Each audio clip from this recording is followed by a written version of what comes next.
Selamat malam. Gue tadi di DPI janji mau bikin video Just Live, tapi itu gue posting buat besok. Ada dua, dan malam ini gue posting tentang Best 11 di EPL. Oke.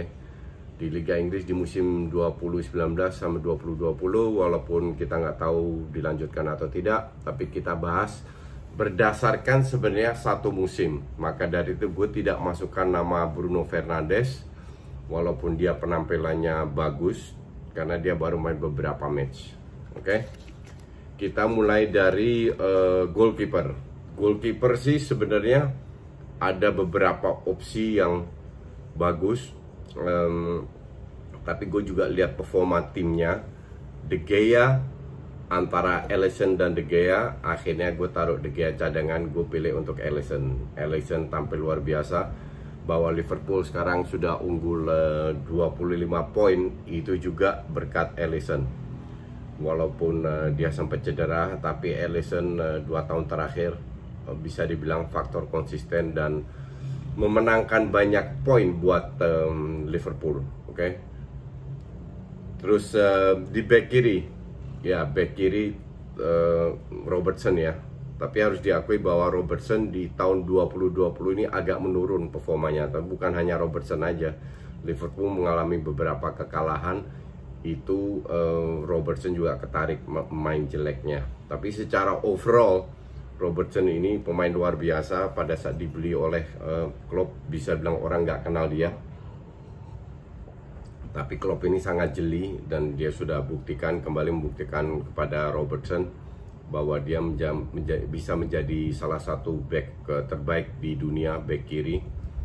Dari sisi menyerang maupun bertahan, passing-passingnya luar biasa bagusnya. Jadi untuk gue Robertson layak menempati back kiri. Di back kanan ya gue rasa back kanan tidak banyak yang bagus ya di EPL. Gue pilih Alexander Arnold karena ini pemain masih muda, sangat bagus dari sisi bertahan menyerang, sudah dari tahun lalu konsisten, dan terutama itu crossingnya tidak selalu akurat, tapi pada saat dia lagi on fire, wah gila crossingnya, akurasinya luar biasa. Itu benar-benar horizontal, vertikal, diagonal, jarak berapapun dia bisa melakukan itu. Dan umurnya itu masih muda banget loh. Jadi untuk gue sih layak masuk ke best 11 versi gue di Liga Inggris musim ini.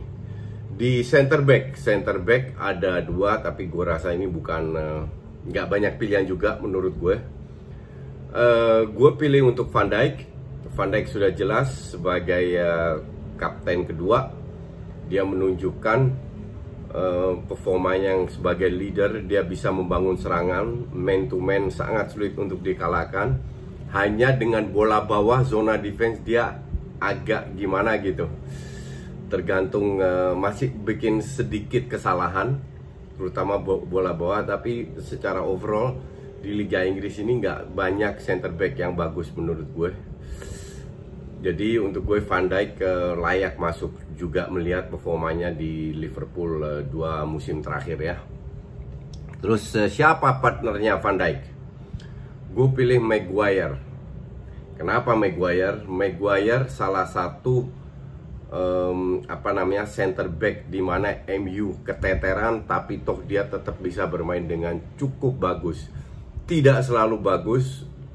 The problem dengan Maguire, dia agak lambat dan berapa kali mengambil salah keputusan sehingga MU berada di ranking sekarang ya.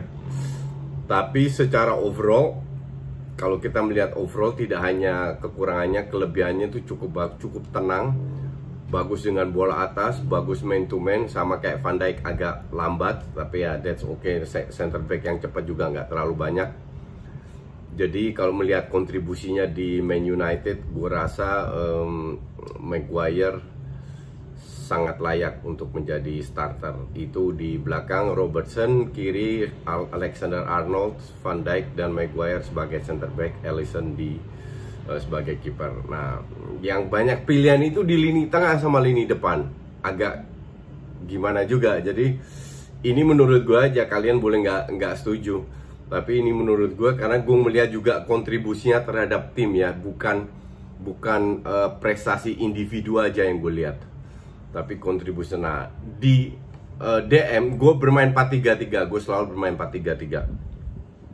Di DM itu gue pilih Henderson, oke? Gue pilih Henderson,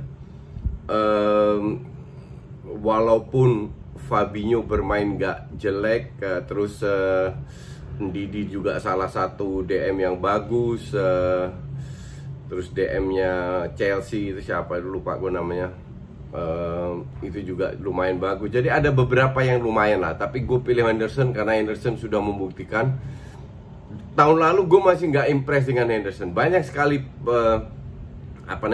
match yang dia mainkan sangat buruk sekali. Tapi tahun ini Henderson membuktikan bahwa dia layak menjadi kapten, bermain lebih dari sisi kanan.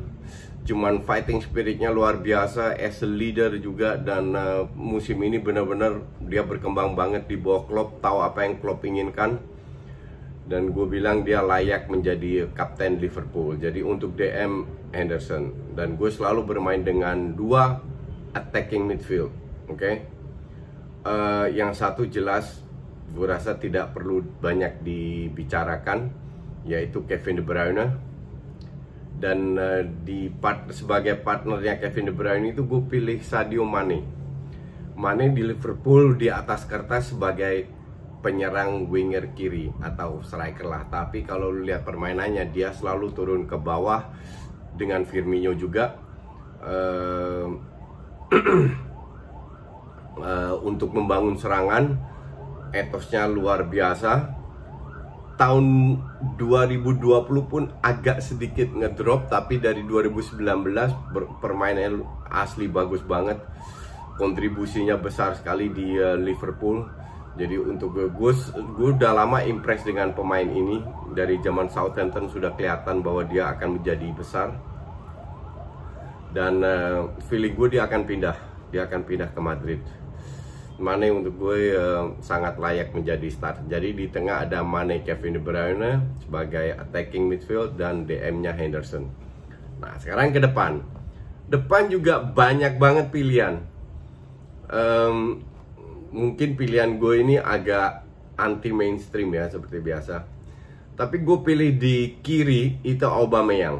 Bukan karena dia Arsenal, tapi di mana Arsenal ancur-ancuran pun dia tetap bermain bagus. Oke, dan kelihatan kalau nggak ada dia itu sangat berpengaruh. As a leader juga sangat bagus dan sering kali membantu pertahanan. Jadi untuk gue Aubameyang sangat layak menjadi salah satu striker terbaik di EPL. Dan dia sering kali main dari sayap kiri. Jadi gue taruh Aubameyang di sayap kiri. Di kanan itu gue pilih bukan Mohamed Salah, tapi gue pilih Riyad Mahrez. Untuk gue pemain sayap itu harus punya skill, speed, dan Mahrez bisa menarik banyak pemain. Sayang sekali dia tidak selalu menjadi starter. Pep agak gimana gitu sama dia, tapi pada saat dia menjadi starter selalu dia bermain bagus. Karena dia sering kali membantu defense, jadi kadang nggak begitu kelihatan, tapi etos kerjanya luar biasa. Gue sangat suka dengan pemain ini. Sudah zaman dia di Leicester pada saat menjadi juara. Jadi untuk gue di kiri Auba, di kanan Mahrez. Nah, di depan siapa sebagai striker? Banyak pilihan. Firmino, Aguero, Rashford. Tapi gue pilih Mohamed Salah. Salah sudah berapa tahun membuktikan bahwa dia adalah pemain terbaik, konsisten. Sering kali nggak kelihatan, tapi selalu siap kalau dibutuhkan. Selalu cetak gol. Gue inget Marco van Basten juga sering begitu. Kadang 90 menit nggak kelihatan, butuh 1/4 peluang, 1/10 peluang bahkan, dia bisa cetak gol. Jadi Salah sangat layak masuk menjadi starter 11. Oke, jadi gue ulang lagi, Alisson, Robertson, Van Dijk, Maguire, Alexander-Arnold di belakang, Henderson DM, Mane, Kevin De Bruyne. sebagai attacking, Auba kiri, Mahrez kanan, Salah striker. Sekarang cadangannya siapa? Seperti yang gue bilang tadi, terutama di tengah dan depan kan banyak pilihan. Tapi gue pilih sebagai kiper cadangan itu De Gea, sudah gue ungkapkan tadi. Terus ada Firmino. Firmino sebenarnya bukan real striker karena dia di Liverpool sering juga turun ke bawah membiarkan Salah di depan. Terus gue pilih Laporte sebagai pelapis di belakang. Di depan ada juga Aguero, sudah tua-tua tapi selalu on fire. Karena sayangnya City terlalu mengandalkan dia musim ini, sehingga City sangat sulit cetak banyak gol. Terus ada Bukayo Saka, pemain muda Arsenal ini bisa bermain sebagai winger, bisa back kiri, bermain luar biasa, berkembang di bawah Arteta. Untuk gue layak menjadi subs di best 11. Terus ada Rashford, sayangnya Rashford ini sering cedera ya, tapi kalau dia bermain selalu berbahaya. Terus ada dua lagi, satu pemain tengah, satu Mason Mount. Mason Mount dari Chelsea. Dari awal bermain bagus, dimana banyak pemain Chelsea tidak konsisten, naik turun, sering dirombak terus sama Lampard. Tapi Mason Mount termasuk salah satu pemain yang konsisten, yang sering dipertahankan, bertahan ataupun menyerang, kadang-kadang cetak gol. Tapi untuk gue dia masa depannya bagus kalau dia nggak neko-neko. Dan terakhir, cadangan terakhir gue pilih Youri Tielemans dari Leicester City. Dia jauh lebih bagus daripada Maddison. Otaknya serangan, otaknya bertahan, keputusan selalu tepat yang dia ambil. Dan cuman ini pemain kan karena jarang cetak gol jadi nggak begitu kelihatan. Tapi ini pemain luar biasa, bermainnya lebih ke sayap kanan, crossingnya semua bagus. Jadi kontribusinya terhadap Leicester musim ini pun sangat besar. Bukan hanya Vardy tapi juga seorang Youri Tielemans. Oke, itu dulu sementara. Thank you for watching.